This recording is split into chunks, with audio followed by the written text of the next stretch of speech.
Really lovely goal. It was a beautiful through ball by Bobby Charlton. And if George Best had whacked it in with a fierce shot, nobody would have complained.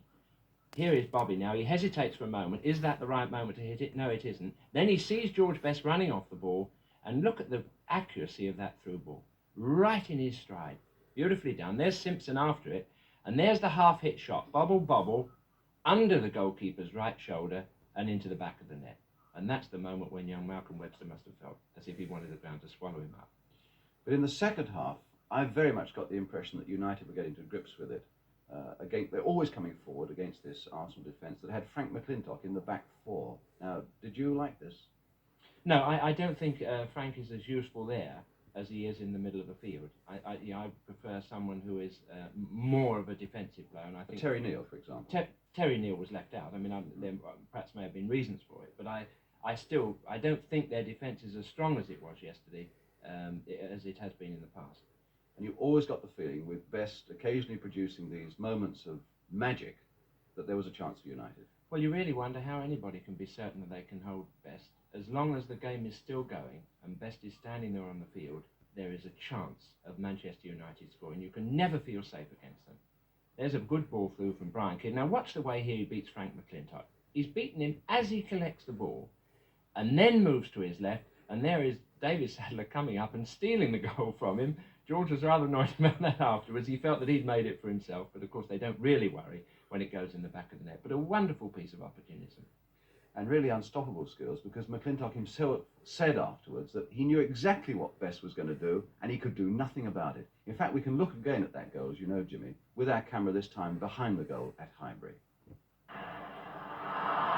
Well, it really was a remarkable piece of skill, without any doubt. Just a simple build-up. Brian Kidd slots it along the floor rather gently to him. Now watch the way he collects and beats his man in one move. And there it is. Open goal. And David Sadler gobbled it up and says, thanks very much, George. So in the end, were you perhaps a little disappointed with Arsenal yourself? I think they had a good game yesterday, considering the team they had on the field.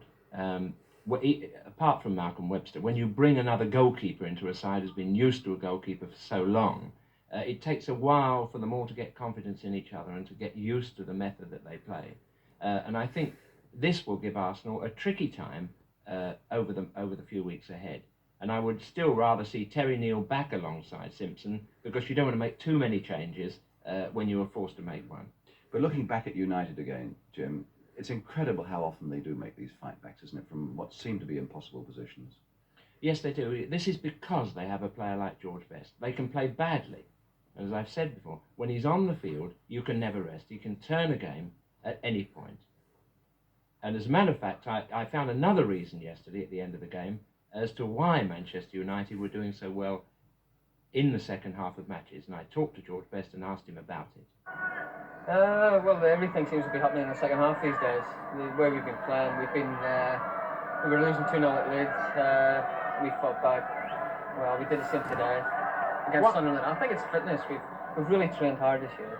Do you think Wolf McGuinness has made a difference to the team? Well, Wilf's young, enthusiastic, and he trains with us. He really makes sure we're there. He's behind us all the time, shouting and screaming. So you feel as if you've got to do it for him. I'm interested in the change in your method, which I thought I detected today, that you tend to be playing the ball about more and perhaps saving your energy for an odd burst or two rather than dribbling almost all the time. Is that right? I think it's because I'm playing centre forward at the moment. I'm playing up in the centre forward most of the game. I start off in the wing, but I usually move inside. So I think if you get it on the wing, you've got time to get hold of it and control it. But up forward, there's always someone up behind you all the time. You've got to play it quicker, I think. Have you learned anything about football this year under Wolf McGuinness? I've learned how to train harder. So, anything else? Not really. We've tightened up defensively, which has helped a hell of a lot. And up front, it takes a lot of weight off your shoulder. You feel a lot more confident. What will you predict for the new United for the future? Oh, I think we win something this year. I wouldn't like to say what, but I think we win something again this year. Just one final question, George. The first goal, your goal, against the young goalkeeper, do you think he should have saved that? I think it was rather bad luck, because he had to dive away from the flight of the ball, so he couldn't really get his body behind it. He was a bit unlucky. I felt he had it at first. What do you think about him apart from that? I thought he played very well, apart from that. Well, there you are, a kind word from George Best to young Malcolm Webster. I'm sure that will make him feel much better. But it was a new super fit George Best under Wilf McGuinness's training schedules, and I still think that Wilf McGuinness has made an impression on George Best's play which might make him an even better player in the future. Although he uses all his brilliant skill, the skill with which he was born, a natural player if ever there was one, just look at the number of feints that we see here. 1, 2, and then again, another dummy over the top of the ball and another one. 6 feints in the space of seconds before he lays the ball off. So that skill is there and it's always going to be there, but how do you harness that to a team? And this is Wilf McGuinness's problem. Once again, the natural skill, look at that lovely little touch over the top of the head and the control as he runs through, but he just doesn't make it that time because Simpson stops him. The most amazing moment in yesterday's game, I think, was when he made this shot. In no space at all, players all round him, he lashed the ball against the bar. And that was perhaps the longest applause I've known on a ground for a visiting player. A really superb moment.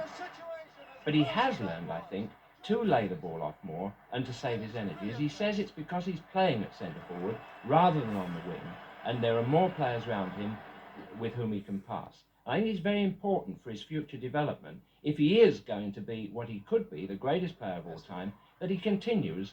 Here you see him just flicking a ball right across the field, beautiful pass, if he continues to do that kind of thing in football.